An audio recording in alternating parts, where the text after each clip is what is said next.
विश्वं दर्पणदृश्यमाननगरी तुल्यं निजान्तर्गतम् पश्यन्नात्मनि मायया बहिरिवोद्भूतं यथा निद्रया यः साक्षात् कुरुते प्रबोधसमये स्वात्मानमेवाद्वयम्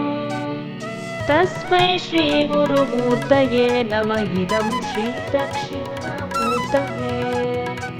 तस्मै श्रीगुरुमूर्तये नमः इदं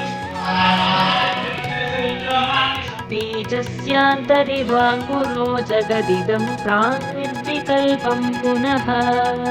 मायाकल्पितदेशकालकलना वैचित्र्यचित्रीकृतम् मायावीव विजृम्भयत्यपि महायोगेव यस्वेच्छया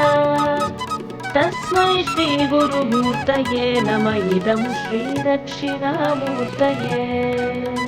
तस्मै श्रीगुरुमूर्तये नमः इदं श्रीदक्षिणामूर्तये स्फुरदं सदात्मकमसत्कल्पार्थकं भासते साक्षात् तत्त्वमसीति वेदवचसा यो बोधयत्याश्रितान् यत् साक्षात्करणात् भवेन्न पुनरावृत्तिर्भवाम्भोनिधौ तस्मै श्रीगुरुमूर्तये नमः इदं श्रीदक्षिणामूर्तये तस्मै श्रीगुरुमूर्तये नमः इदं श्रीदक्षिणामूर्तये